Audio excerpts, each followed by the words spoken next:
Muy buenas tardes, tengan todos ustedes, estimado público.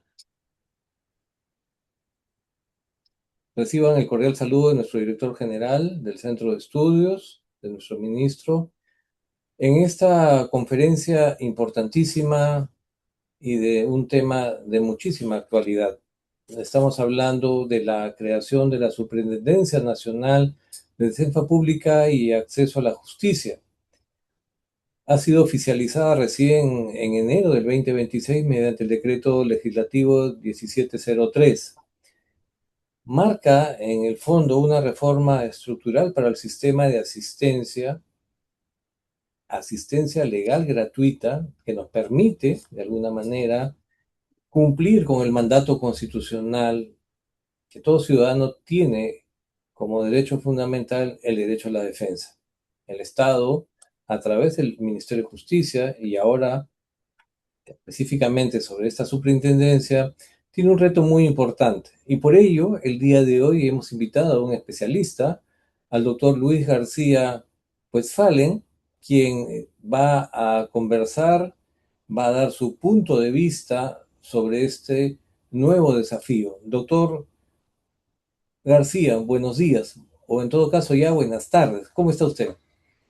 Muy buenas tardes, Jorge. Quiero agradecerte a ti en persona, agradecerle al Ministerio de Justicia y Derechos Humanos por esta invitación, esta amable invitación. Eh, y no sé si inmediatamente empiezo a mi exposición. Todavía no. Vamos a dar lectura a un poco a conocerte antes de que comiences a darnos tu punto de vista. Sabemos que eres un docente a tiempo completo en la Universidad de San, además eres doctor en el desarrollo internacional por la Universidad Japonesa de Nagoya, magíster en humanidades por la misma casa de estudios, abogado por la Pontificia Universidad Católica del Perú y bachiller en trabajo social por la Universidad McGill en Canadá. Eres un investigador inscrito en los registros nacionales y además te desempeñas, como ya lo dije, como un maestro dentro de la Universidad de Sam. Con lo cual, queremos darte la cordial bienvenida a este primer programa de Martes de Justicia, donde analizamos y recogemos los diversos puntos de vista sobre la problemática actual. Bienvenido, por favor, Luis, y adelante con tu conferencia. Muchísimas gracias, Jorge. Ahora sí, en efecto, soy doctor en Desarrollo Internacional por la Universidad de Nagoya, eh, y abogado por la Universidad Católica del Perú, y actualmente me desempeño como docente a tiempo completo en la Universidad de San. He trabajado en otras universidades como docente de diversos cursos, especialmente cursos de investigación.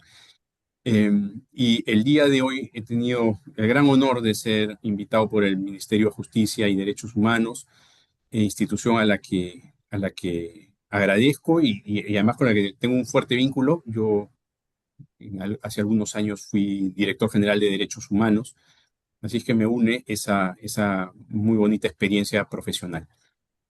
Muy bien, dicho esto, quiero eh, saludar a todos los a todos los miembros asistentes en este momento y voy a compartir pantalla para realizar mi presentación.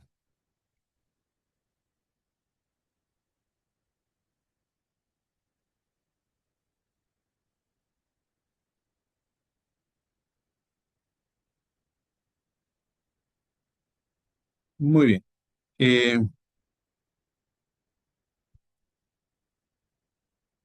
Ok, entonces, la presentación del día de hoy, Superintendencia de Defensa Pública y Acceso a la Justicia, retos para la asistencia legal gratuita y defensa de víctimas.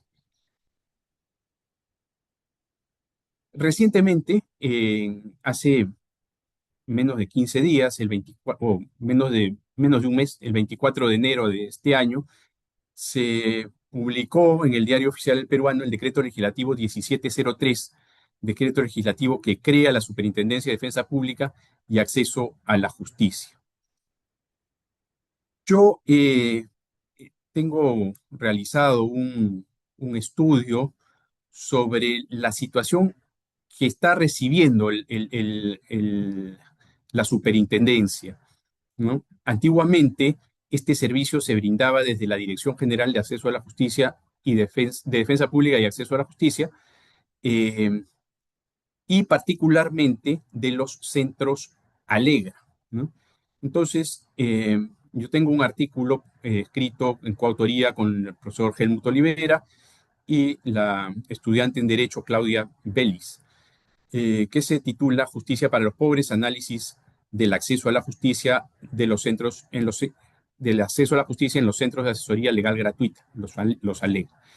Y quiero compartir con ustedes un poquito este diagnóstico sobre la situación en la que se encuentran actualmente los Alegras y que ha sido absorbido por la superintendencia, porque básicamente lo que se ha hecho es trasladar las principales funciones de la Dirección General de Defensa Pública y Acceso a la Justicia a, eh, a esta superintendencia que va a contar evidentemente con autonomía presupuestal, eh, y un grado mayor también de autonomía técnica, pero que en esencia va a tener las mismas funciones y además está incorporando los recursos económicos con los que contaba esta dirección general, que era una dirección general importante en términos presupuestales y de recursos humanos dentro del Ministerio de Justicia y Derechos Humanos. Bien, entonces lo primero que yo les plantearía es la siguiente idea.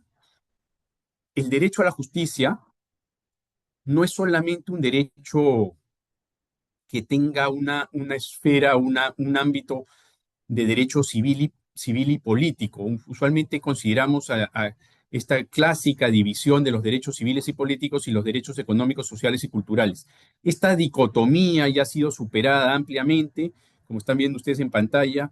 La Declaración y Programa de Acción de Viena ya estableció en el numeral 5 que los derechos humanos son universales, interdependientes y están relacionados entre sí, ¿no? Esta división es muy útil desde el punto de vista didáctico. Yo la uso con mis alumnos en las clases de derechos humanos. Sin embargo, lo cierto es que los derechos eh, civiles y políticos que uno puede considerar que tienen inspiración del Estado liberal y por lo tanto de una vocación de no transgresión y una obligación de los estados de no hacer, de no intervenir, no es tal, ¿no? Eh, Voy a poner un ejemplo. Por ejemplo, el caso de la tortura. Uno podrá pensar, bueno, en el caso de la tortura, la principal obligación del Estado es no torturar, o de los agentes del Estado. Y sí, evidentemente la principal obligación es no torturar, pero no es la única. También el Estado tiene que implementar mecanismos de, eh, de atención de casos, de atención de quejas ante posibles vulneraciones al derecho a la integridad personal. Entonces, no es solamente una obligación de abstención por parte del Estado, ¿no? Los derechos civiles y políticos involucran también, tienen una esfera de obligaciones de hacer, obligaciones de procurar brindar un servicio a las personas. Y el derecho a la justicia es un derecho donde claramente se tiene que brindar un servicio público. Ahora, pensemos, por ejemplo, en el derecho universal a la salud, ¿no? Un poquito para comparar y sentir esta identificación. En el derecho universal a la salud, a nadie se le ocurriría pensar, creo, que el Estado no tiene que brindar servicios de salud, ¿no? Eh, Prácticamente hay un consenso en nuestra comunidad que el Estado tiene una obligación de brindar un mínimo de salud a todas las personas. Por eso tenemos un Ministerio de Salud, por eso tenemos direcciones regionales de salud, por eso tenemos hospitales de diferentes niveles para atención a las personas, particularmente a las personas de escasos recursos económicos. Pero no tendría por qué ser, no tendría por qué estar limitado para las personas de escasos recursos económicos. Podemos pensar, por ejemplo, en España. España tiene un sistema de salud universal, que es gratuito para todos, ¿no? Brasil también tiene un sistema de salud universal que es gratuito para todos.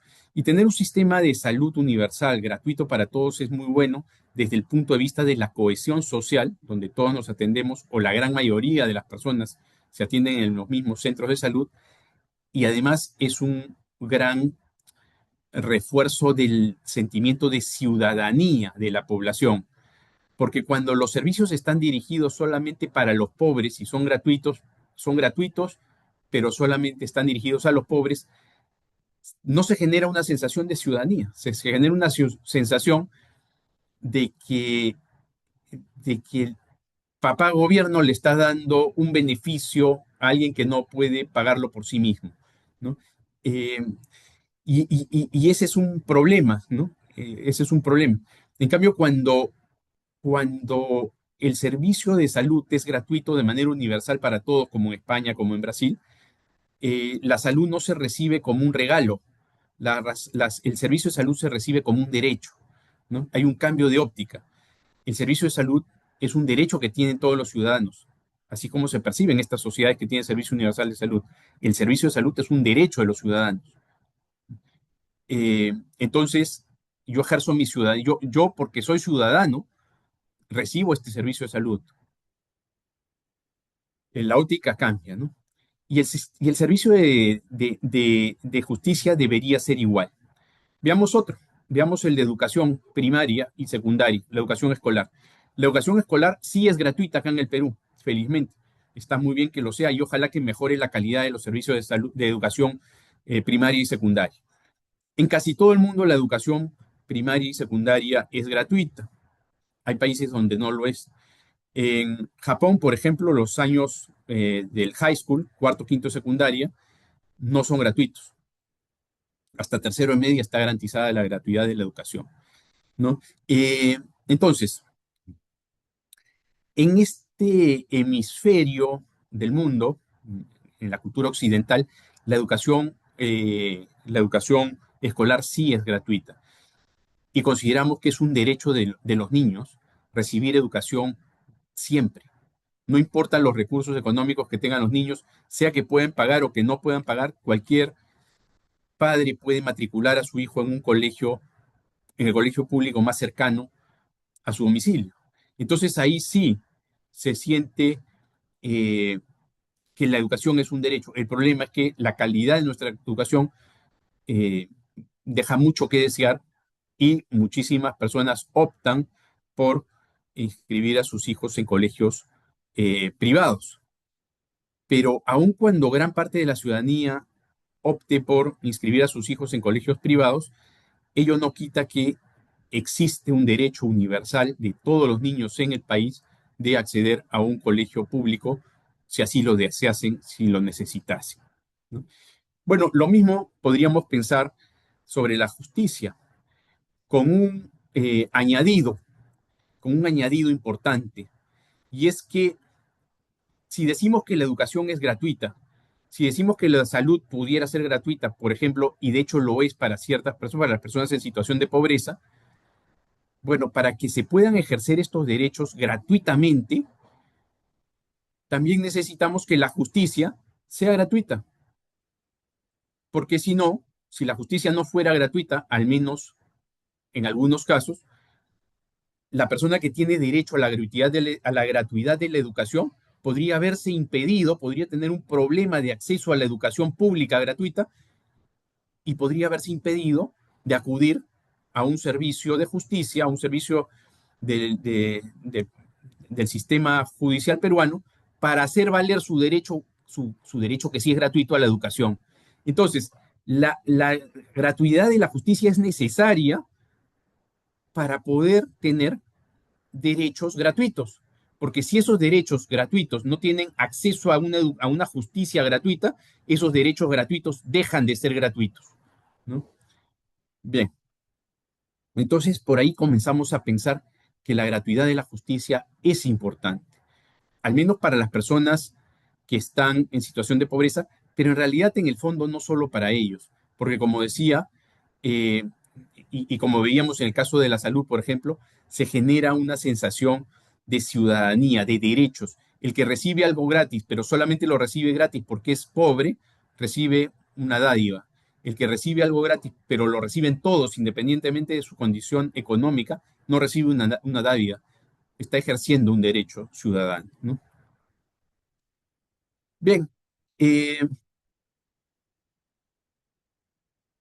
en un Estado constitucional de derecho, entonces decíamos, eh, el, el- el- el- el servicio de justicia no es solamente un no hacer, implica brindar, tener una infraestructura, no me refiero a una infraestructura física, sino normativa, física también, que nos permita acceder a servicios que se encuentren disponibles.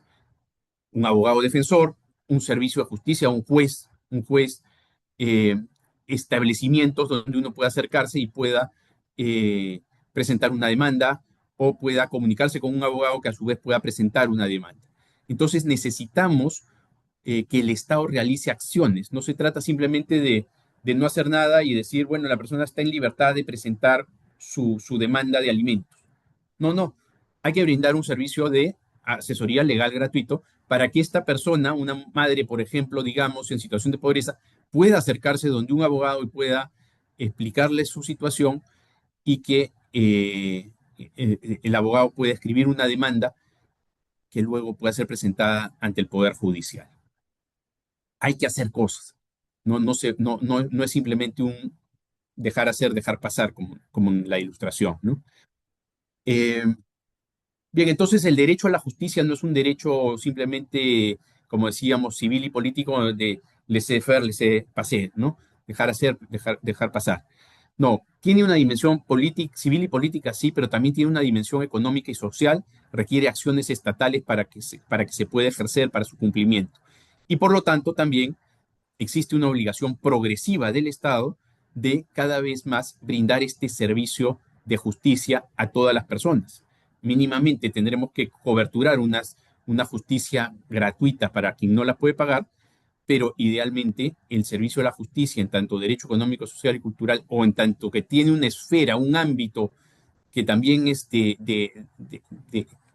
que también exige obligaciones de hacer, pues estas obligaciones tendrán que realizarse progresivamente, ¿no? Bien, eh, en el Perú tenemos, sin embargo, una falta de acceso a la justicia. Esta falta de acceso a la justicia se encuentra incluso identificada, bien identificada. El Instituto de Estudios Peruanos, el IEP, realizó en el año 2022 una encuesta nacional de percepción de desigualdades. Y la mayor percepción de desigualdad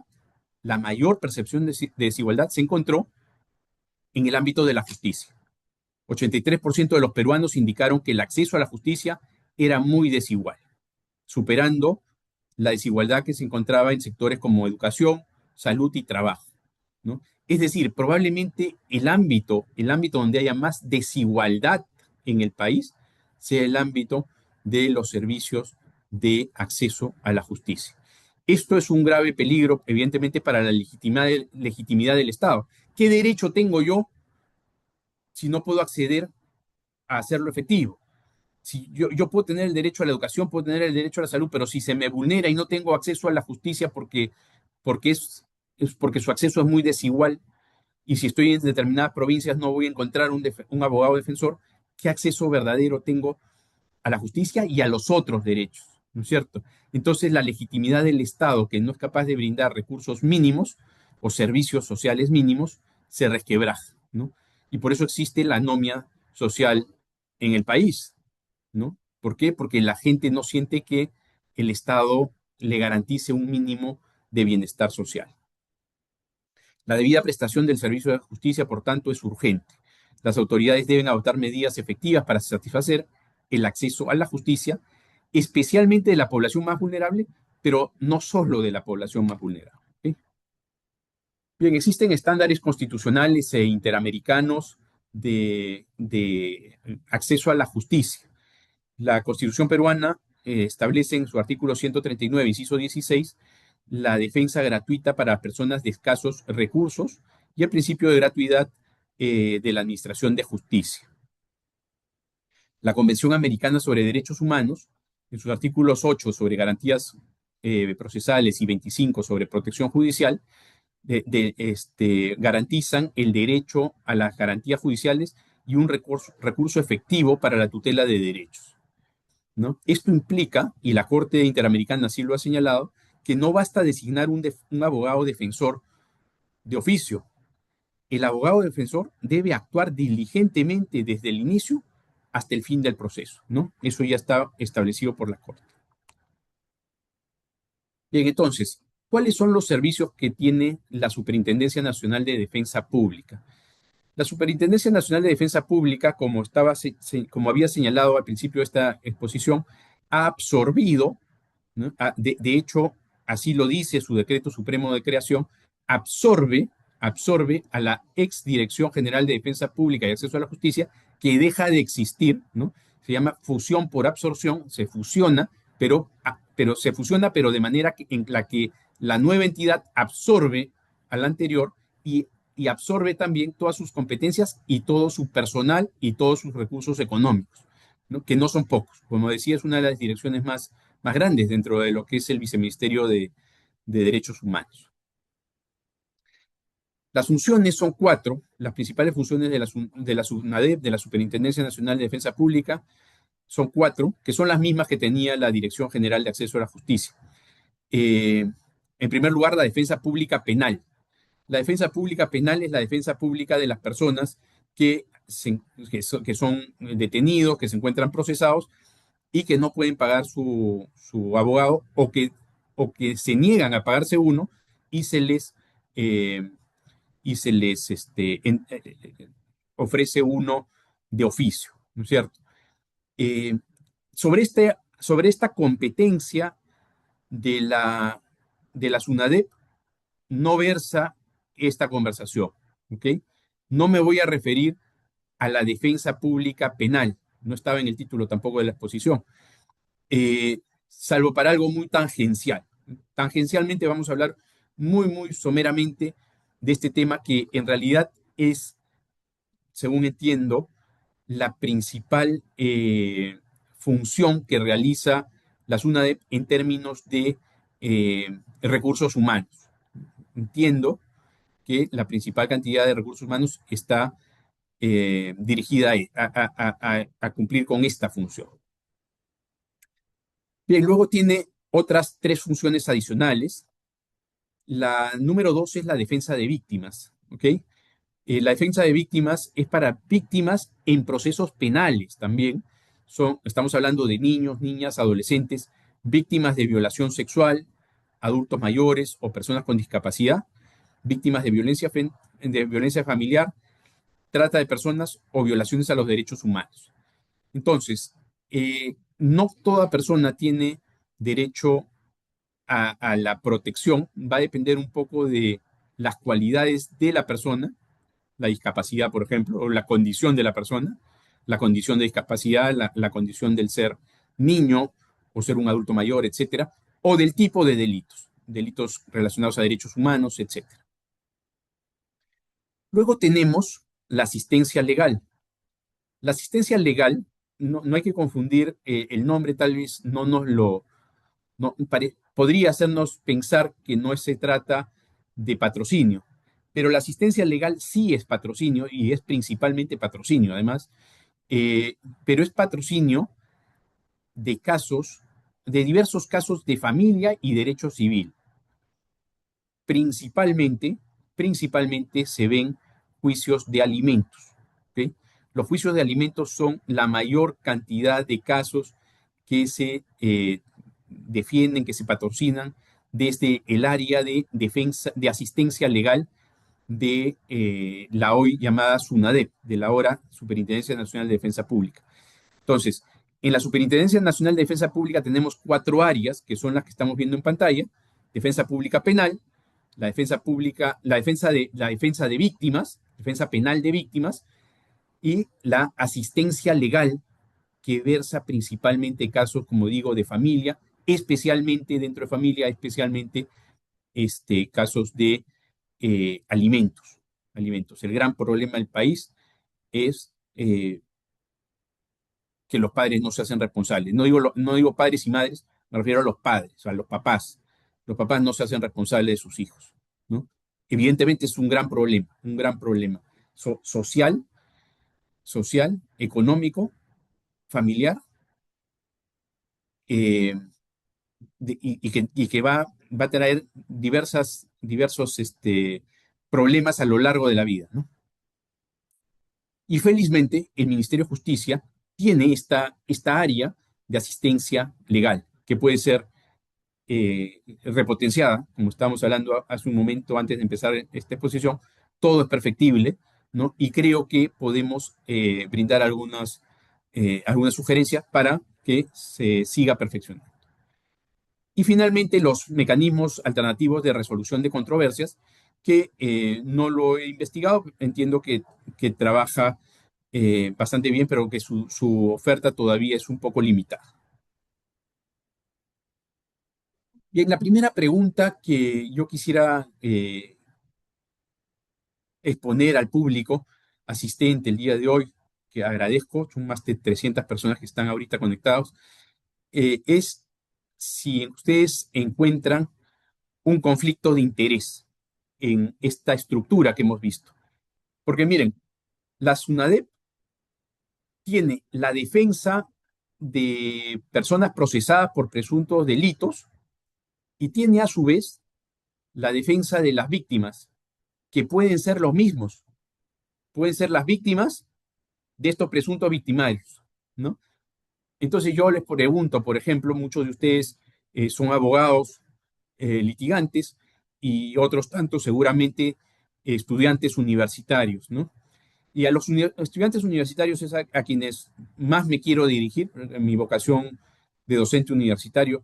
Yo les preguntaría si, si ustedes como estudiantes concebirían, por ejemplo, que en un estudio de abogados, eh, sus, sus jefes, los abogados donde ustedes practican, eh, pudieran patrocinar, por un lado, a, a una, a una a un presunto delincuente, una persona que está siendo procesada por la comisión de un delito, y al mismo tiempo otro penalista del estudio defender a la víctima. ¿Sería eso razonable? ¿Sería razonable que en el mismo estudio de abogados se defienda a la persona que está siendo procesada y a la presunta víctima, y dos abogados diferentes del mismo estudio los defienden? Ese es un poquito lo que está ocurriendo, lo que ocurría en la Dirección General de Acceso a la Justicia. Claro, habían divisiones separadas, ¿no? Pero divisiones separadas dentro de la misma dirección general. No estamos hablando ni siquiera de viceministerios separados, ¿no? Que ya incluso sería un poco problemático. Pero estábamos hablando de la misma dirección general. En la misma dirección general teníamos el equipo para defensa de víctimas, el equipo para defensa penal, la llamada defensa pública o defensa penal. Bueno, pero al final hay una persona que está en la cabeza de ambos equipos, que era el director general de Defensa Pública y Acceso a la Justicia. Y lo mismo ocurre hoy día en la SUNADEP, donde tendremos un superintendente que también estará en la cabeza de ambos equipos, del equipo que brindará la defensa pública, penal, de, de procesados, y la defensa pública y la defensa, perdón, de las víctimas. Creo que en algún momento me he equivocado, creo que he dicho presunto delincuente. No, no, no es presunto delincuente. Es el procesado, porque no tiene la presunción, no es de la delincuencia, ¿no? La presunción es de inocencia. Es el presunto inocente, pero procesado penalmente. Pero fíjense lo complicado, pues puede ser una persona presuntamente inocente, procesada, pero este presunto, eh, este presunto inocente, pero procesado penalmente, puede ser que salga de hablar con su abogado defensor y se cruce en los pasillos con la presunta víctima. Y podría ser, para el caso supuesto, que en efecto el delito se haya cometido. Podría ser que el delito se haya cometido. Entonces, ¿qué ocurre? Que la infraestructura tampoco ayuda. Por ejemplo, en Lima, no sé si esto sigue así, pero hasta hace poco, y entiendo que sigue así. En Lima, en el tercer piso de un edificio o segundo, tenemos la defensa de víctimas. Y en el cuarto piso del mismo edificio tenemos la defensa penal. Entonces ocurre un poquito lo que vemos en pantalla, ¿no? Una persona que está siendo procesada se puede encontrar con su presunta víctima en el ascensor, ¿no? En los pasillos, en las escaleras del edificio, en la puerta de entrada. Y esto no ocurre solo en Lima, esto no ocurre solo en Lima, esto también ocurre en provincias. Entonces es un problema. Tenemos por un lado el conflicto de interés, ¿no? Porque tenemos finalmente una autoridad que está al mando de ambos equipos, el superintendente, antes el director general, y por otro lado tenemos una infraestructura que mezcla a las posibles víctimas, revictimizándolas, ¿no? Las víctimas pueden encontrarse en pasillos con sus presuntos agresores, constituyendo un escenario de revictimización proscrito por el sistema interamericano de derechos humanos. Bien, entonces yo plantearía dos propuestas de solución frente a esto. La primera sería que la superintendencia solamente vea defensa pública de, presuntos agresores o infractores de la ley penal, ¿no? Personas procesadas penalmente, ¿no? Y que la defensa de víctimas y la asistencia legal pase a una dirección general como existía antes. Es decir, la creación de la SUNADEP debió ser solo, desde mi punto de vista, y claro, acá hay opiniones, ¿no? Ciertamente, desde mi punto de vista debió ser solamente de la defensa pública de oficio para personas procesadas por presuntos delitos penales, mientras que la Dirección General de Acceso a la Justicia debió permanecer. ¿Esta solución era realizable? Bueno, era realizable en la medida en la que se dotara de mayores recursos económicos, porque estaríamos estableciendo dos entidades, dos órganos, ahí donde solamente había uno. Y al separar, ahí sí hay que separar los recursos económicos. Por ejemplo, los peritos. Los peritos se comparten, imagínense, ¿eh? Imagínense, los peritos se comparten. Entonces, ¿quién accede al perito? Bueno, si el defensor público de oficio lo pidió primero, él accede al perito. Si lo pidió primero la víctima, accede primero a la víctima. ¿Eso quiere decir que la otra persona no va a acceder a un perito? No, pero va a tener más complicaciones para acceder al perito. Tendrá que acceder a un perito que quede en una jurisdicción más lejana, ¿no? Entonces, tendrá que hacer un poco más de actividad para poder acceder a un perito, pero no será el más inmediato. ¿Por qué? Porque las cosas están un poco mezcladas, ¿no? Entonces, por eso era importante separar, pero al mismo tiempo que se separa orgánicamente, también se hay que separar físicamente y hay que dotar de recursos humanos a ambos órganos, ¿no? Esa era una primera posibilidad. Y la otra, que creo que es mejor desde el punto de vista constitucional, ¿no? Desde el punto de vista de técnica jurídica, me parece mucho más pertinente, es descentralizar el servicio de defensa de víctimas y asistencia legal. Repito, principalmente para casos de alimentos. Y estos casos de víctimas y de asistencia legal debieron ser, la teoría lo llama devolución, ¿no? Debieron ser devueltos a, eh, a los órganos, a los gobiernos regionales, ¿no? A los gobiernos regionales. En realidad nunca lo han tenido, ¿no? Pero técnicamente se habla de devolución, ¿no? Entonces, nosotros en el Perú hablamos más de transferencias, ¿no? Entonces, hubiéramos transferido las competencias relacionadas a la defensa de víctimas y a la defensa de asistencia legal, lo debimos haber transferido a los gobiernos regionales. Esto era más consistente con nuestro sistema constitucional. Eh,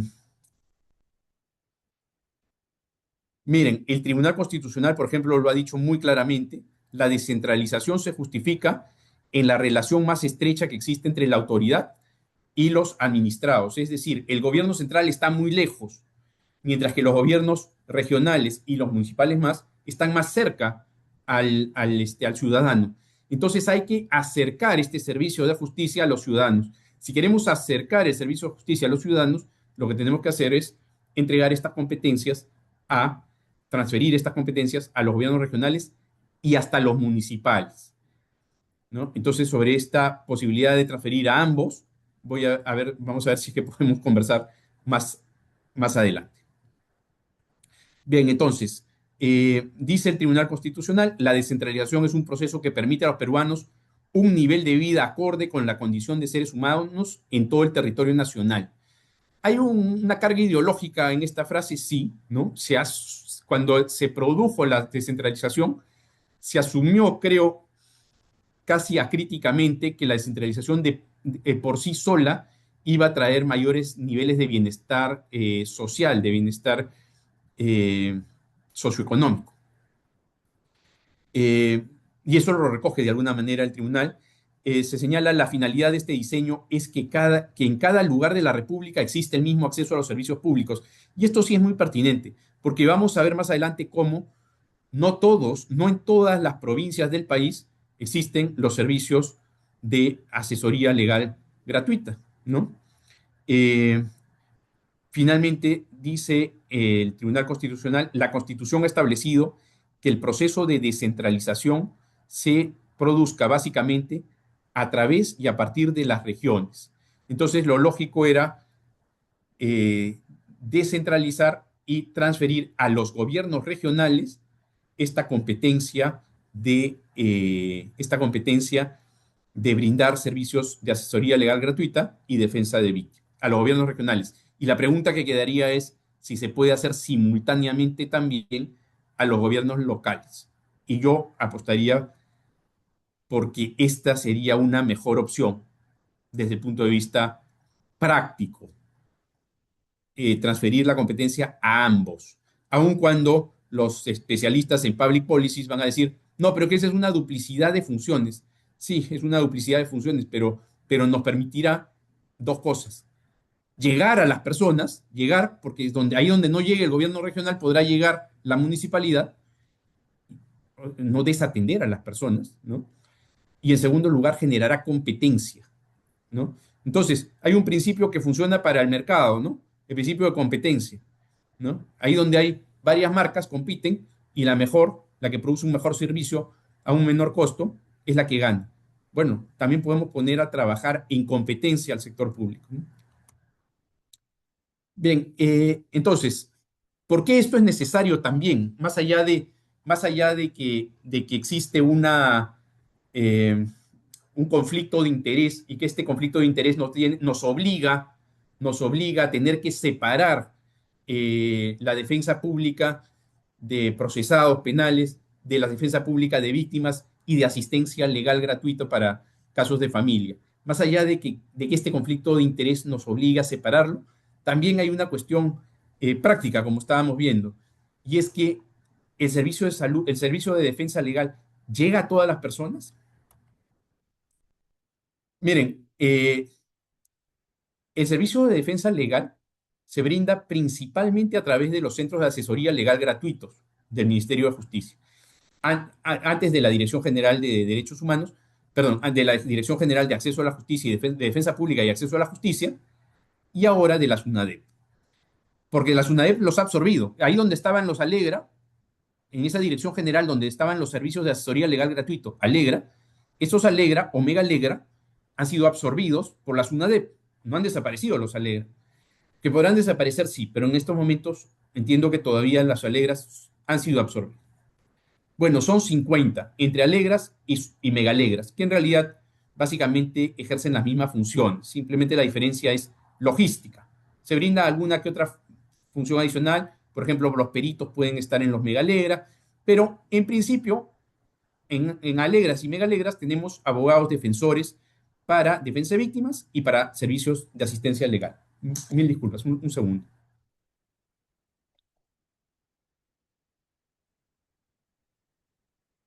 Bien, entonces, eh, son 50 Alegras. Y la primera pregunta es, ¿y los 50 Alegras están en los 24 departamentos del país? No. Los 50 Alegras no están distribuidos equitativamente en todo el territorio nacional. Hay 6 departamentos del país donde no hay alegras ni megalegras. 6. En esos 6 departamentos viven 6.1 millones de personas. 6 millones de personas. ¿Ah? Si el servicio de acceso a la justicia fuera universal, como es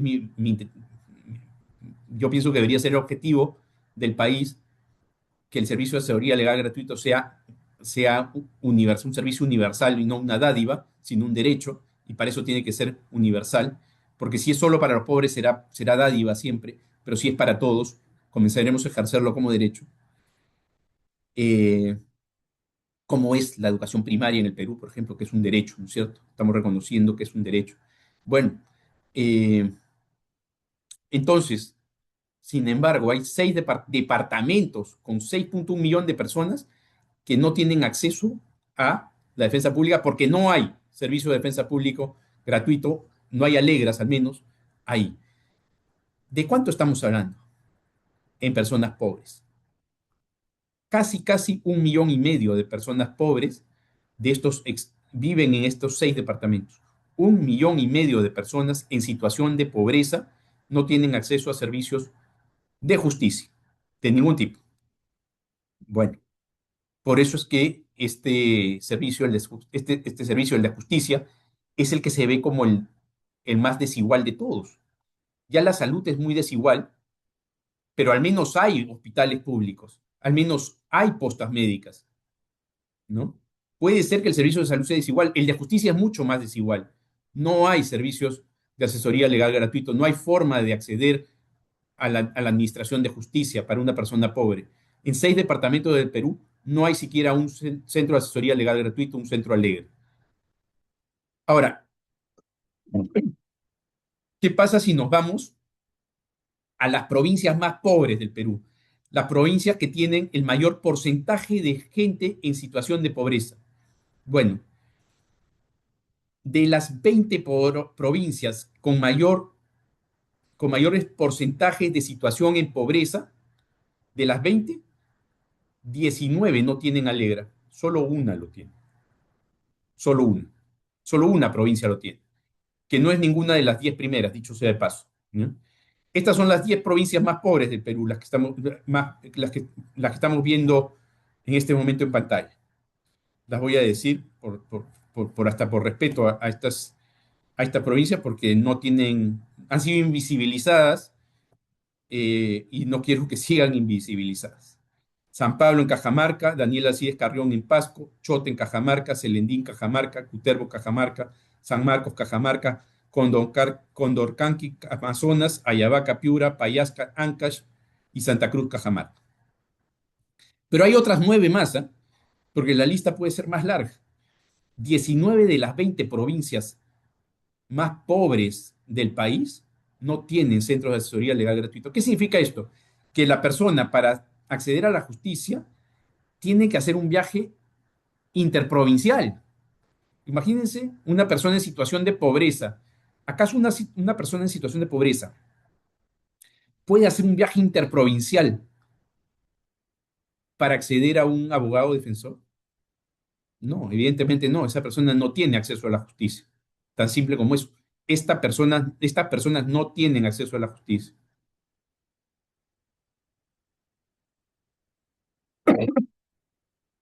Esas eran las provincias más pobres. Estábamos diciendo que en las 19 de las 20 provincias más pobres del Perú no hay centros alegres.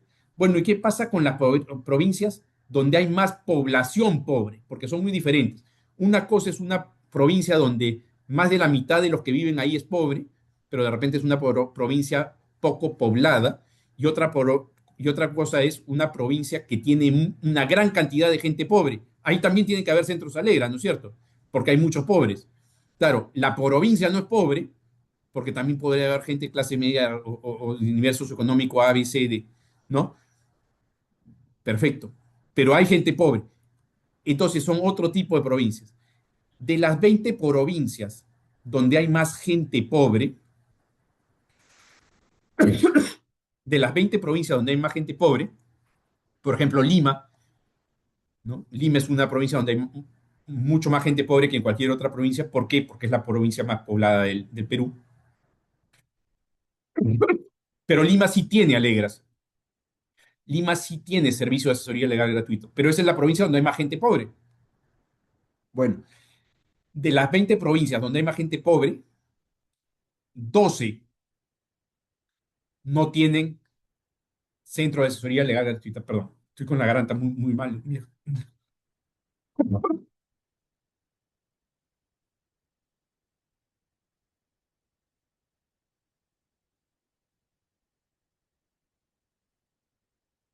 Mil disculpas, la garganta la tengo destrozada ya en estas. Yo estoy dictando curso de verano y a estas alturas del semestre ya la tengo muy destrozada.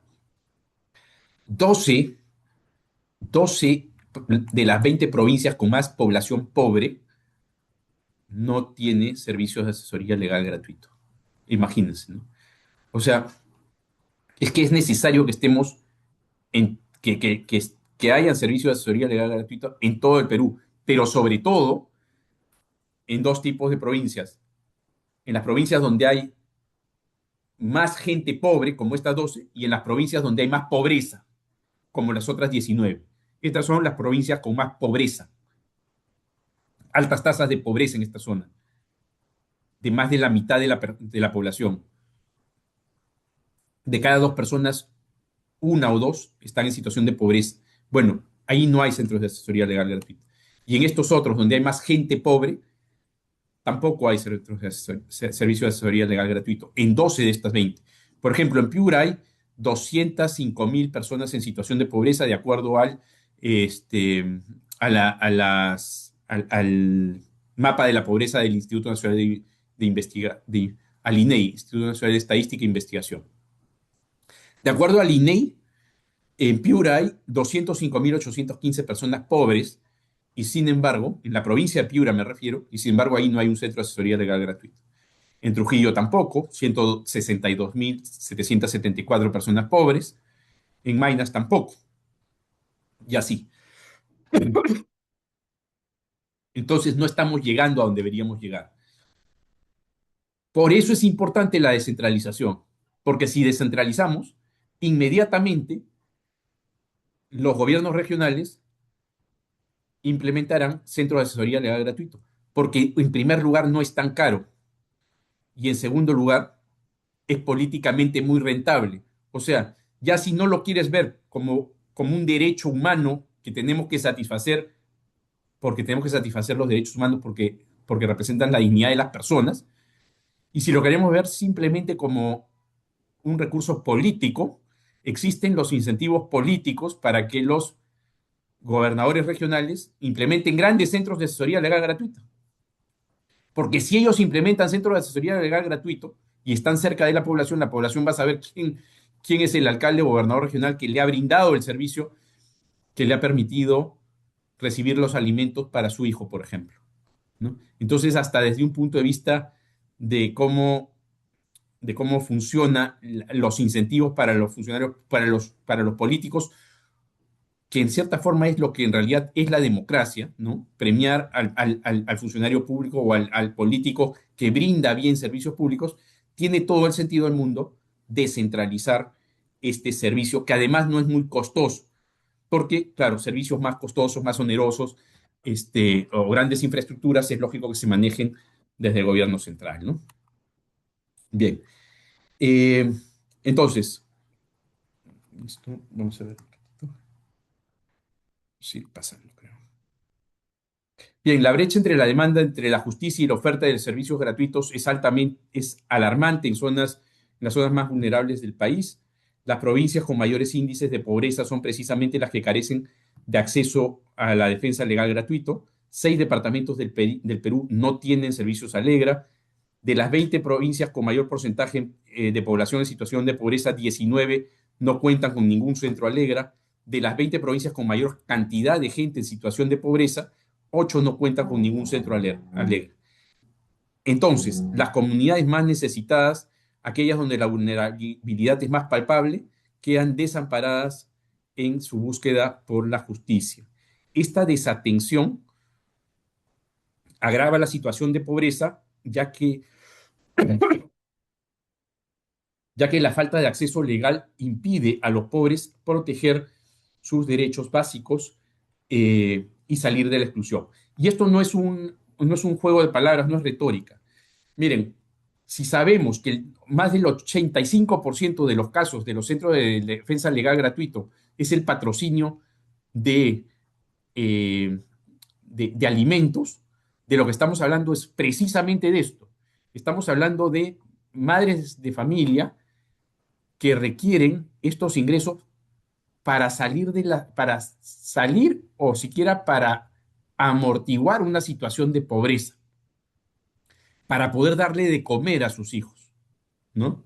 Entonces, eso es lo mínimo necesario para salir de la pobreza, lo mínimo, el alimento, ¿no? Entonces, eh, brindar, brindar de manera robusta un servicio de defensa legal nos va a asegurar, es tal vez la mejor herramienta para reducir la pobreza en el país.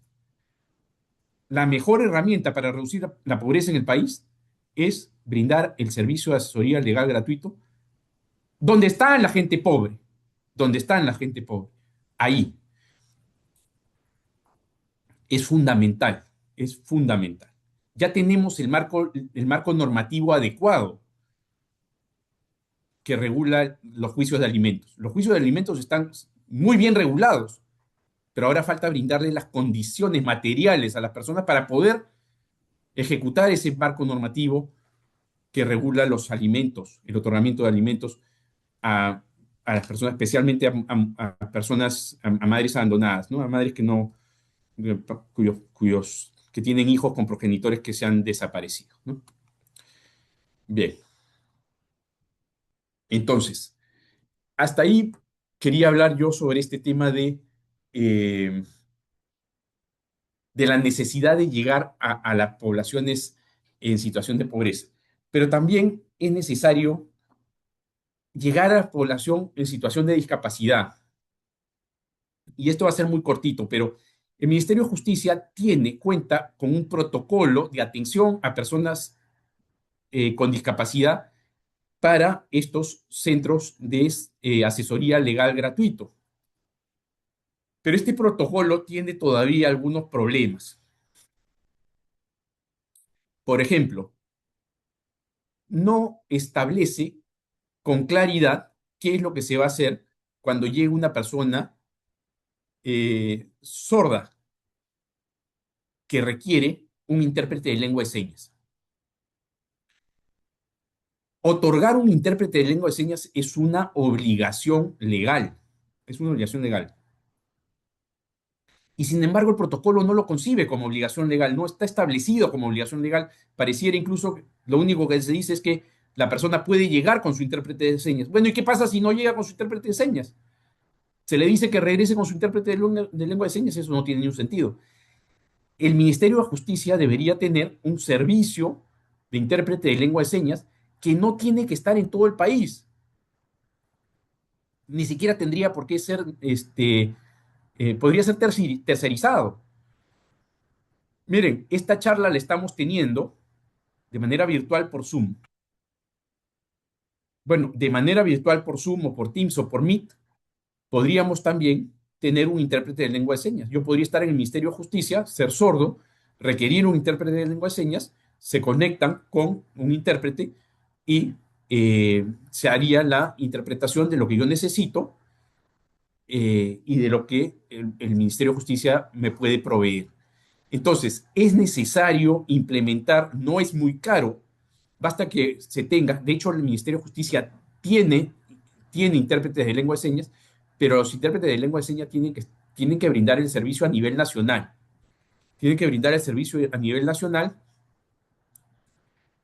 a través de las tecnologías de la información, ¿no? Esto no es muy complicado de hacer. Entonces, ese es un pedido que yo le haría al ministerio, ¿no? Estoy seguro que se hará así, porque no es, técnicamente es muy sencillo de cumplir con la ley.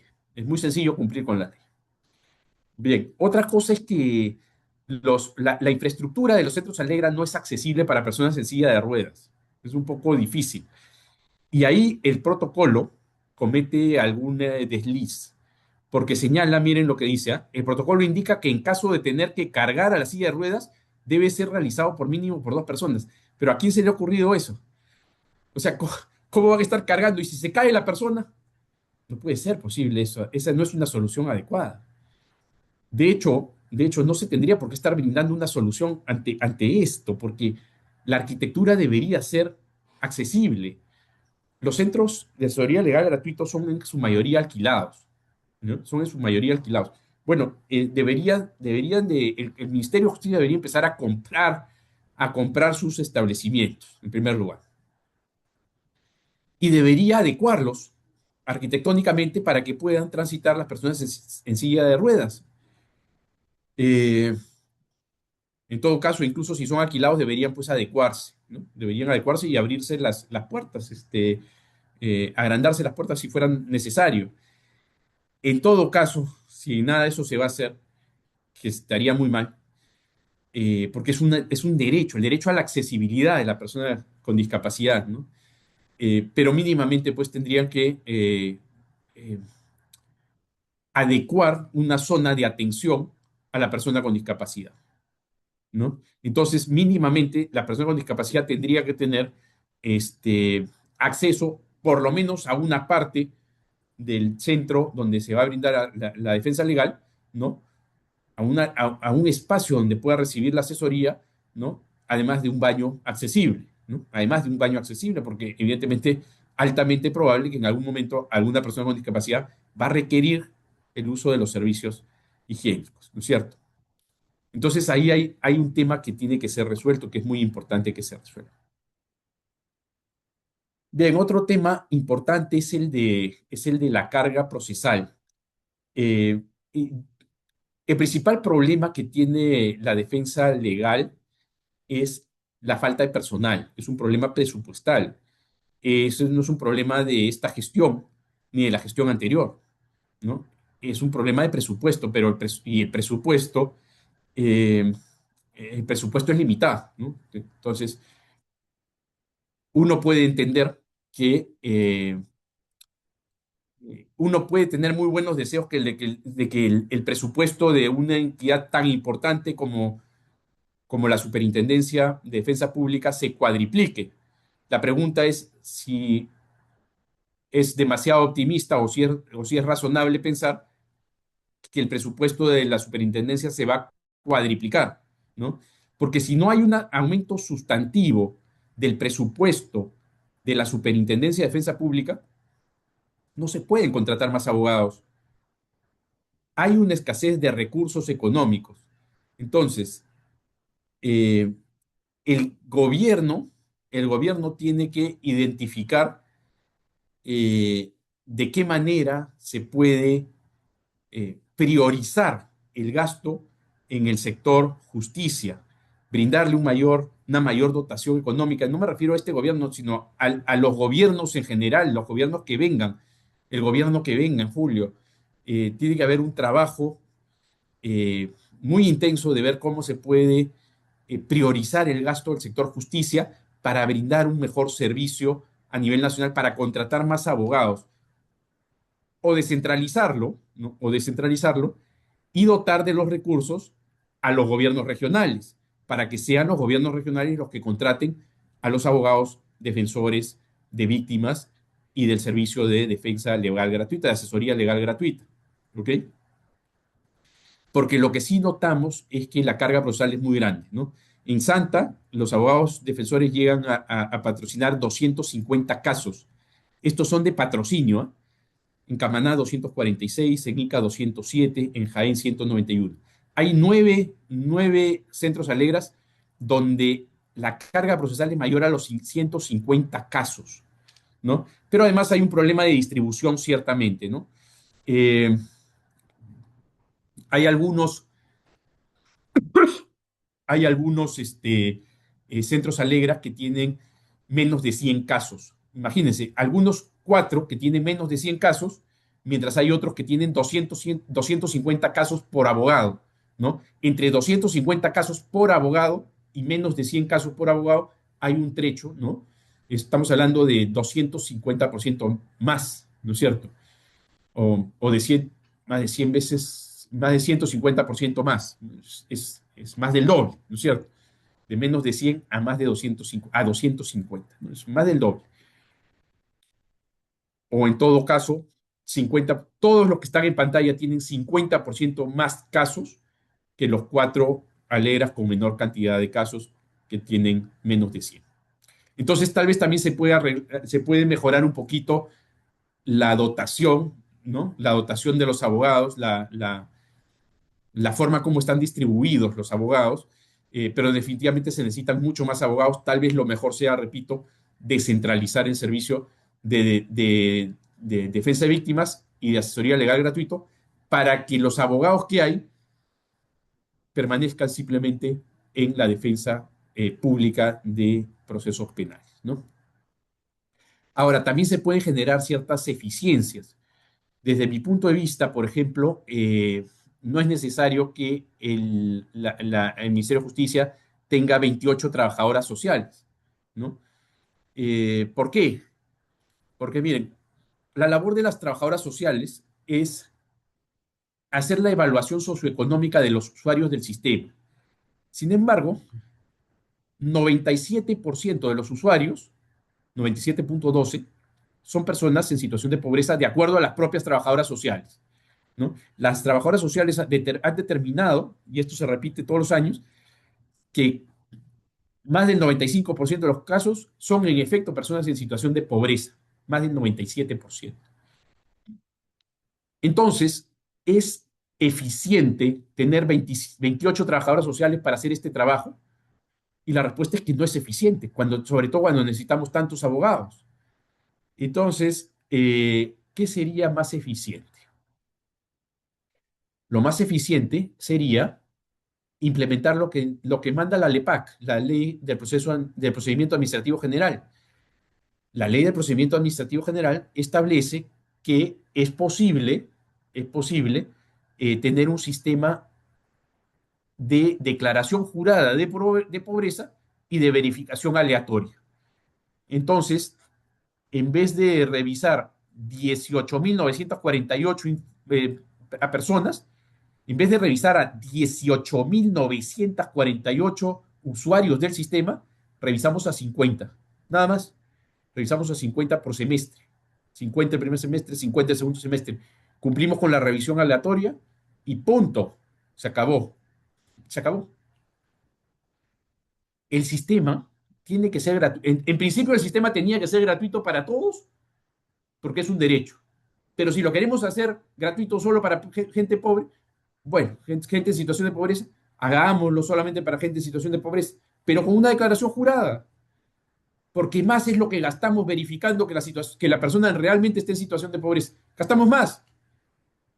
Nos gastamos 18.948 trámites con el fastidio que eso supone además para esas personas, porque van a ser visitadas y van a ser, eh, este, eh,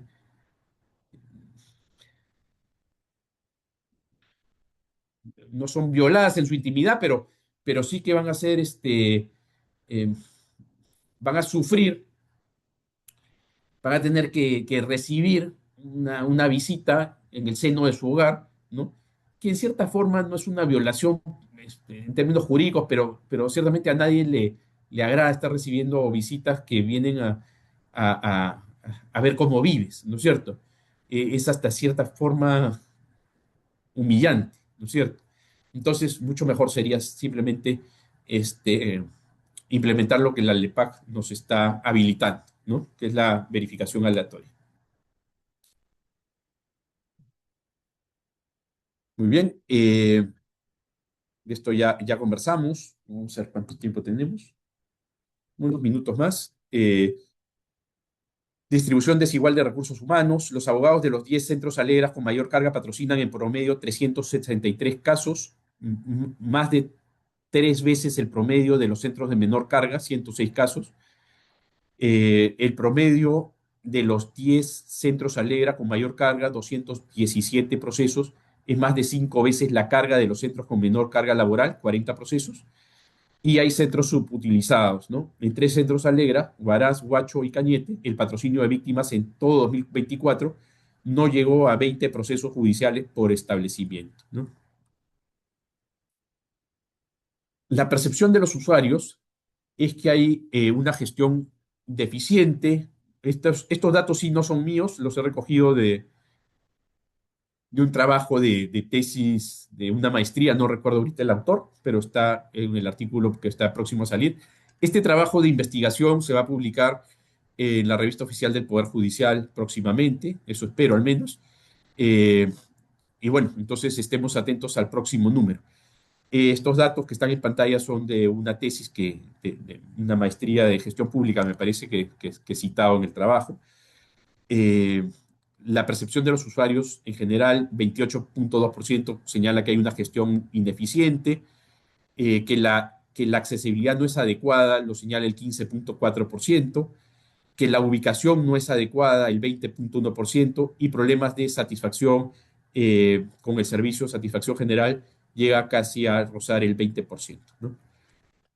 Entonces, para terminar, eh, para terminar justo en el tiempo que se había previsto, eh, las recomendaciones para lograr una justicia verdaderamente asequible, accesible para la Superintendencia Nacional de Defensa Pública. En primer lugar, es necesario una reorganización institucional. Como decía, hay un problema de, de conflicto de interés que yo considero grave en las autoridades de la SUNADEP que tienen a su cargo tanto la defensa pública de víctimas como de presuntos agresores o de personas procesadas por infringir la ley penal. Y es tan grave que eso no lo podríamos imaginar en ningún estudio de abogados. Y lo que no podemos imaginar para ningún estudio de abogados, evidentemente tampoco tendría que hacerlo el Estado. Entonces, sería muy conveniente que el Ministerio de Justicia se quede solo con la defensa pública de penal, ¿no? De agresores a la ley penal, y que la defensa de víctimas y de defensa legal gratuito pase a gobiernos regionales, municipalidades, ¿no? En segundo lugar, eh, hay que ampliar la cobertura, ¿no? Independientemente de que los servicios se transfieran o no se transfieran, no se está llegando a todos los departamentos del país, no se está llegando a las provincias que tienen más población pobre en términos porcentuales, y no se está llegando a las provincias, a todas las provincias que tienen más población pobre en términos absolutos, ni en términos porcentuales, los que tienen más del 50% de gente pobre, que pueden ser provincias pequeñas, ni en términos absolutos, provincias grandes, con gran población, pero mucha de ella también pobre, ¿no? Ni uno ni el otro. Hay que mejorar la accesibilidad para las personas con discapacidad,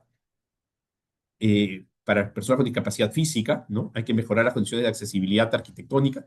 Hay que mejorar, hay que implementar un servicio de lengua de señas gratuito y eficiente, que puede ser virtual, que puede ser eh, con tecnologías de la información. Y finalmente, hay que asegurar la calidad del servicio, redistribuir de una manera más equitativa a los defensores públicos para que todos tengan la misma carga procesal, mejorar la eficiencia de los servicios, eh, transferir a las trabajadoras sociales a otra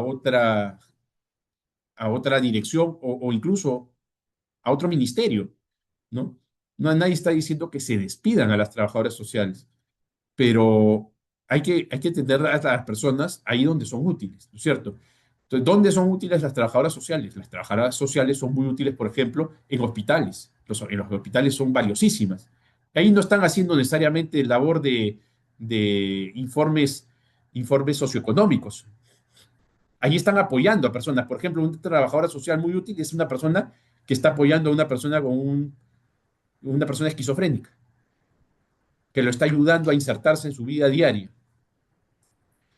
Cuando yo estuve en Canadá, yo no suelo comentar que yo tengo un bachillerato de trabajo social porque no lo he reconocido en SUNEDU, y la verdad es que no lo pienso hacer, pero yo he estudiado 14 meses de trabajo social en un bachillerato, programa especial, ¿no? Era un programa especial de McGill University en Canadá, y En Canadá está prohibido que los trabajadores sociales, prohibido que los trabajadores sociales hagan estudios socioeconómicos.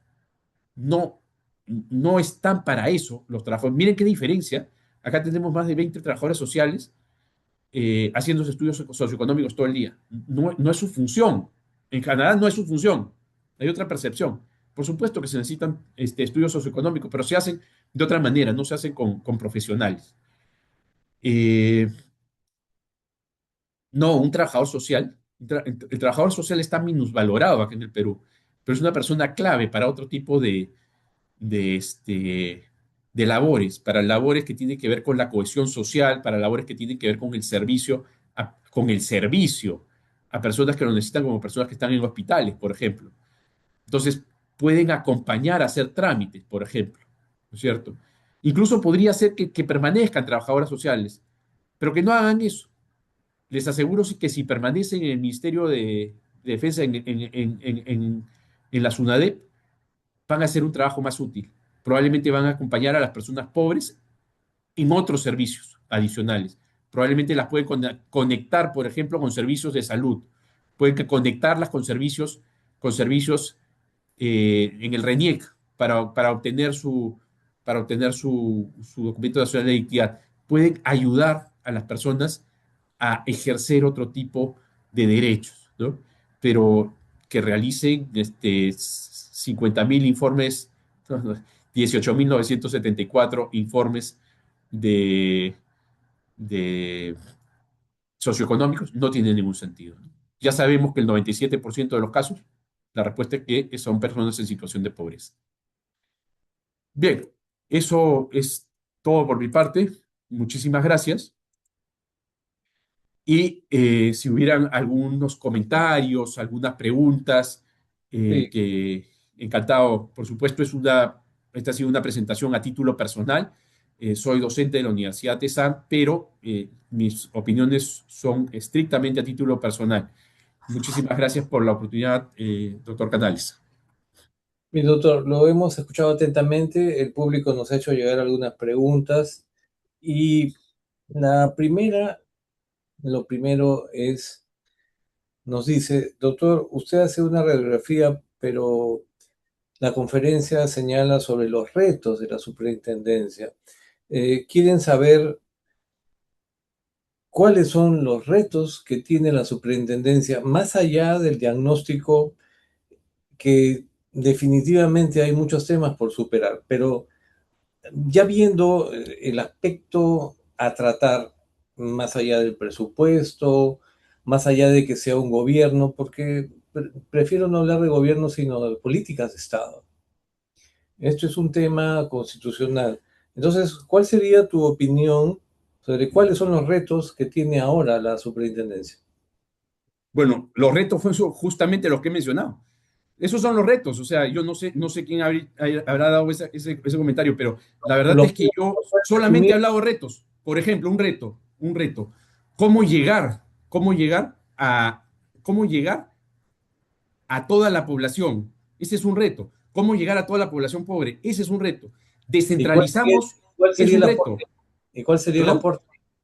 En ¿Cómo que ese, cuál es el aporte? claro, o sea, usted plantea el reto, pero ¿cuál sería su punto de vista sobre ese reto? No, mi punto de vista es que hay que descentralizar. Ese es el reto. El reto es que hay que descentralizar. Ese es el reto. Correcto. Bajo descentralizar, ¿qué implica descentralizar? O sea, si ahorita estamos ya con lo que tenemos, ¿qué implica descentralizar? Eso es lo que quiere saber el público. Descentralizar implica sacar una ley y transferir las funciones de defensa de víctimas y de asesoría legal gratuita, transferirlo al gobierno regional a través de una ley, a través de una ley. Entonces, entonces esas funciones ya no las va a ejercer el Ministerio de Justicia a través de la superintendencia. No, las comienza a ejercer en los gobiernos regionales. Ese es un reto legal, porque no es tan fácil. Miren, vamos de nuevo con personas con discapacidad. Personas con discapacidad eh, es un tema importantísimo. Se dio una convención, la Convención sobre los Derechos de las Personas con Discapacidad, y se estableció la capacidad jurídica de las personas con discapacidad, ¿no? Y estoy hablando más o menos del año 2011. Y recién para el año 2018, recién para el año 2018, se modificó el Código Civil y se estableció la capacidad jurídica de las personas con discapacidad. Fueron 8 años de reto. Teníamos un gran reto, reconocer la capacidad jurídica de las personas con discapacidad. El reto pasa por emitir una norma. Sin embargo, no fuimos capaces de hacerlo. No fuimos capaces de hacerlo porque no es tan sencillo, ¿no? Correcto. Entonces, Hay el Congreso incluso ni siquiera fue capaz de darlo. Lo tuvimos que dar desde el Ministerio de Justicia y desde el Ministerio de la Mujer, desde el CONADIS, que lo promovió la Dirección General de Derechos Humanos. Eh, en la época que era Daniel Sánchez, el viceministro de Derechos Humanos. correcto. Eso significa entonces que lo hizo el Estado. ¿Estamos? Lógico, sí, el Estado lo tiene que hacer. Por Hay supuesto que lo tiene que hacer el Estado. hay una pregunta al respecto, hay una pregunta al respecto sobre lo que acaba de señalar. ¿Cuál sería el sustento para que los gobiernos regionales y locales asuman este reto cuando sabemos perfectamente que la descentralización no ha funcionado en el país? ¿Cuál sería el sustento para que eso podría mejorar? Ya, a ver, el sustento legal ya lo comenté. El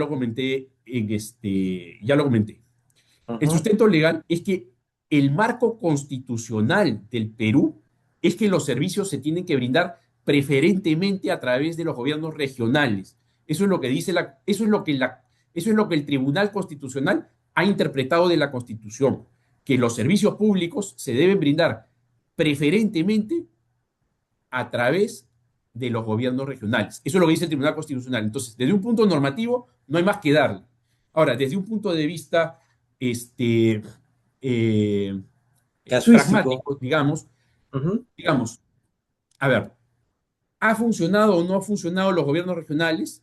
Bueno, esa es una primera pregunta. ¿Ha funcionado o no ha funcionado el centralismo? Yo podría preguntar. Entonces, los gobiernos regionales, la descentralización es una respuesta a un centralismo. Si nosotros nos decidimos por descentralizar, fue porque sentíamos que el centralismo no estaba funcionando. Entonces, decir, oye, pero la descentralización no ha funcionado. Oye, pero el gobierno centralizado tampoco. Y estamos viendo ahora mismo, han presentado un montón de cuadros en los que estamos viendo que en 19 de las provincias más pobres del Perú no llegamos.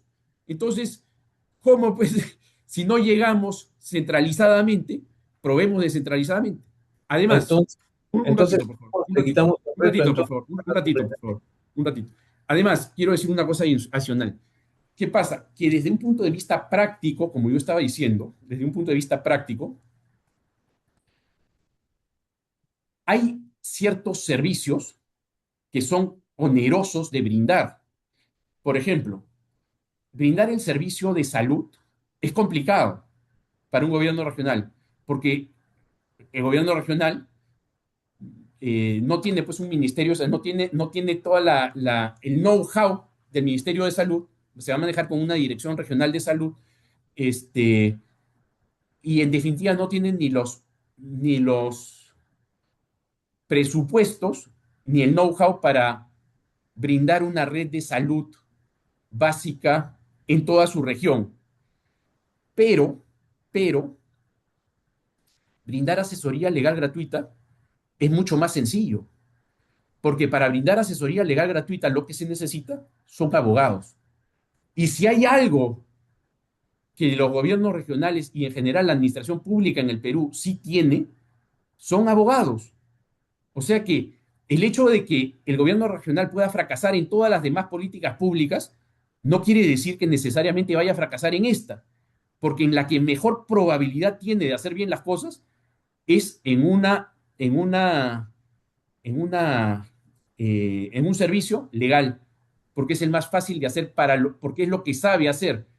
De hecho, aún si los gobernadores regionales terminan contratando abogados que son de su partido político o de su entorno familiar, aún así estaríamos mejor, llegaríamos a más regiones, porque los gobiernos regionales están en todo el Perú. Ahorita mismo hay 6 departamentos que no tienen, que no tienen servicio de asesoría legal gratuito. Entonces, es una competencia que le viene a los gobernadores regionales, les viene fácil. No es pues gratuito que las universidades que se han creado recientemente todas tengan derecho. ¿Por qué todas tienen derecho? Porque es fácil hacer abogados, ¿no? Es fácil también brindar el servicio de asesoría legal. Hay que contratar abogados nada más. No requerimos laboratorios, no requerimos laboratorios médicos, no hay una gran logística detrás del servicio de defensa legal.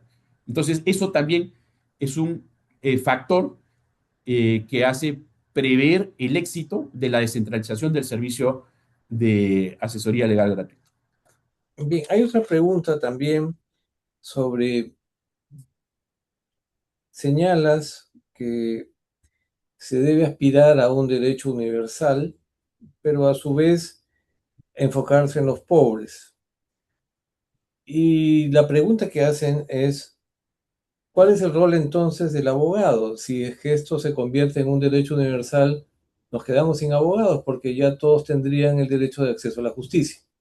¿Puedes explicar Ya, eso, por favor? sí, muchas gracias. Bien, a ver, tenemos el servicio de defensa legal.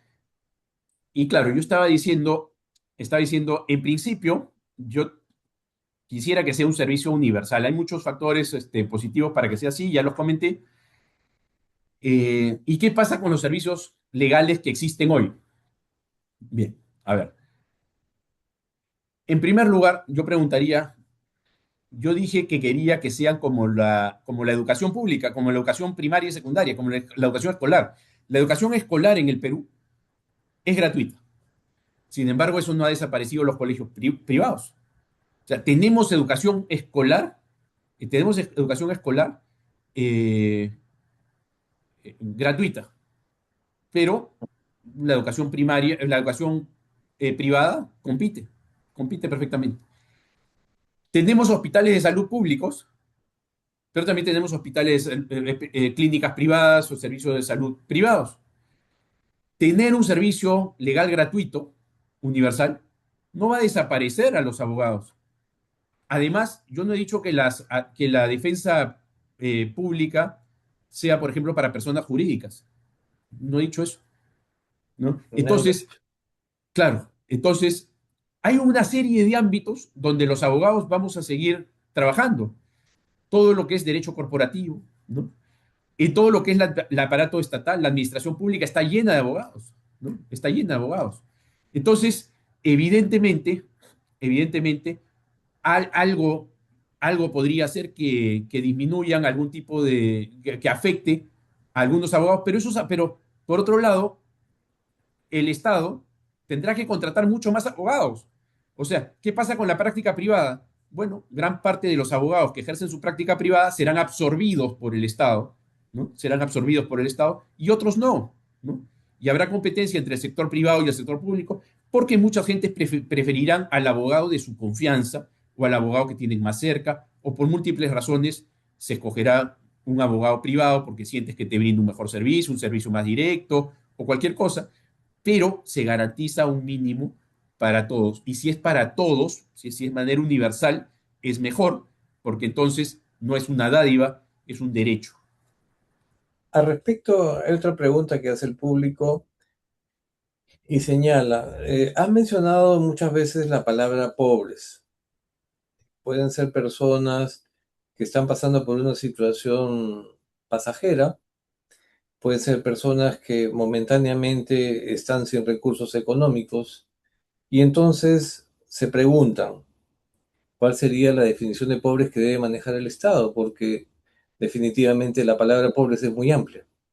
Muy, muy buena pregunta, muy buena pregunta. Por eso es que en un sistema universal ni me hago la pregunta, porque en un sistema universal a todas las personas las atenderé, ¿no es cierto? Ahora, dos cosas sobre esto. El trabajo lo he realizado sobre la base de el INEI. El INEI tiene un mapa de la pobreza, así se llama su trabajo, mapa de la pobreza en el Perú 2018, creo. Ujú. Ya. es estrictamente pobreza monetaria, ¿ok? Pobreza monetaria. Y sobre la base de la pobreza monetaria es que he realizado las, eh, la investigación de cuáles son las provincias a las que yo me estoy refiriendo como provincias pobres. Ahora, una cosa es a lo que yo me refiero como provincias donde hay más gente pobre, pobreza monetaria, o donde hay mayor porcentaje de gente pobre, pobreza monetaria siempre, y otra cosa es eh, el estudio que hacen las trabajadoras sociales del ministerio. Esa no es una pobreza meramente económica y me parece muy bien, porque analizan muchas cosas. Ahí ellas se fijan si las personas, por ejemplo, están accediendo eh, a los programas de asistencia social para gente en situación de pobreza que brinda el Estado peruano, si están registradas en el MIDIS, en los diferentes programas que tienen, etcétera. Entonces, la definición que se usa en la superintendencia hoy para ver si una persona accede al servicio legal gratuito es una concepción amplia y está bien que así sea. Se hace un enfoque multidimensional de la pobreza y está muy bien que así sea, porque como bien señalaba la persona que ha hecho el comentario, la pobreza hoy día sabemos tiene diferentes dimensiones. Ahora, para efectos de lo que han sido las gráficas y la determinación de pobreza de provincias con poblaciones en situación de pobreza, está referido únicamente a la población pobre en términos monetarios, de acuerdo al Instituto Nacional de Estadística e Informática. Bien, Raquel nos escribe y nos dice, los Alegra están sobre un monto bastante considerable. Ahora, es cierto, un saludo para Raquel que nos está siguiendo. Y también hay otra pregunta que ha justamente ocasionado tu respuesta hace un momento. ¿Qué pasa si decido yo ahorrar y no gastar en abogados y recurrir a la defensa pública? ¿Cuál sería el criterio entonces para atenderlo o no atenderlo? Hay que atenderlo. Bueno, hoy día, tal como está el sistema, esa persona va a pagar, ¿no? Porque el sistema también puede ser de pago. Ahora, ¿cuál era la propuesta que yo hacía? Yo decía que una de dos. O tenemos un sistema universal, y si hay un sistema universal, ya ahí simplemente se atiende el que quiera atenderse y ya está. Si puede ser una persona millonaria que no quiere ir a uno de los mejores estudios de San Isidro, ¿no? Por alguna razón personal, bueno, se le atenderá, se le atenderá. Es mínimo. Más gastamos teniendo 28 trabajadoras sociales haciendo estos estudios de 28.000 o 48.000 estudios socioeconómicos que si se le va a pagar a una persona que además el servicio de asesoría legal gratuito no ve todo tipo de casos, ve casos muy específicos de familia, ve casos, caramba, son dramas sociales que si una mujer con mucho dinero quiere presentar una demanda de alimentos, por algo será que lo quiere hacer a través del Ministerio de Justicia, ¿no? Entonces yo creo que bueno sería no preguntar nada y simplemente darle el servicio de defensa legal que está solicitando. Pero en todo caso, si no vamos a cambiar a un sistema universal, bueno, por lo menos cambiemos a uno en el que baste la declaración jurada, porque si es una persona que tiene recursos económicos, hará pues su declaración jurada y dirá que vive, no sé, en algún distrito donde hay mucha gente que no es pobre, un distrito que recibe agua, luz, desagüe, dirá que tiene internet en casa, ¿no? Y dirá que no es pobre y se le cobrará lo que se le tenga que cobrar. Y si miente, entonces, si miente y si se hace la supervisión aleatoria y aleatoriamente se la supervisa y se determina que mintió, se metió en un problema legal grueso, penal, ¿no es cierto? Entonces yo creo que por mucho dinero que tengas y sobre todo si tienes mucho dinero, no vas a querer mentir en una declaración jurada cuando sabes que eso te puede conllevar a un proceso penal, ¿no? Muy bien, un poco ya para ir terminando, ¿consideras entonces que la superintendencia, a diferencia de la institución anterior, podría dar estas propuestas que tú has señalado? Sí, por supuesto que sí. Yo creo que la superintendencia tiene la facultad de armar un proyecto de ley y elevarlo por la vía correspondiente a través del viceministro para que se vaya al CCB y posteriormente al ministro, y que se hagan algunos ajustes. Y sí me parece muy bien que sea una superintendencia la que vea la defensa pública de personas procesadas, ¿no? Por la envergadura que tiene este programa, que es enorme, según tengo entendido, ¿no? Bien, doctor, le agradecemos por su tiempo. Este espacio ha sido enriquecedor. Vemos que tiene un enfoque claro sobre el tema y celebramos que esté trabajando un libro. Esperemos contar pronto con ese libro aquí en nuestra biblioteca. Es, Un artículo. ok, pero Por eso. definitivamente eso va a sumar porque todas las opiniones son bienvenidas. Las críticas deben acompañar siempre un abanico de posibilidades porque como Estado, las políticas públicas están a cargo de los ministerios, en este caso el Ministerio de Justicia. Ahora, consideramos que es importante también el tema que ha planteado sobre descentralización. Habrá que evaluarlo, habrá que ver la factibilidad. A veces pasa en muchas políticas públicas. Tengo yo una especialidad en un tema puntual y a veces no tenemos un responsable. Cuando hay más de un responsable, el problema está en que justamente no se ejecuta de manera concisa la política pública, ¿no? Porque hay una división y esas divisiones a veces no generan espacios de equipo. Muchas gracias nuevamente y no sé si alguna reflexión final sobre el tema. No, solamente agradecerte a ti personalmente, Jorge Luis, un gusto conocerte, doctor Canales. Muchísimas gracias el ofrecimiento de este espacio. Quiero agradecer a la institución, al Ministerio de Justicia y Derechos Humanos y a todas las personas que han estado presentes el día de hoy. Muy agradecido a todos. Muchas gracias con el público también. Muchas gracias por sus preguntas, su participación, enriquecen. Y saludamos también a un espectador anónimo que nos ha hecho algunas preguntas que se han vertido y también nos pregunta por el tema de los certificados. Le vamos a responder por el interno. Muchas gracias y hasta el próximo martes. Gracias.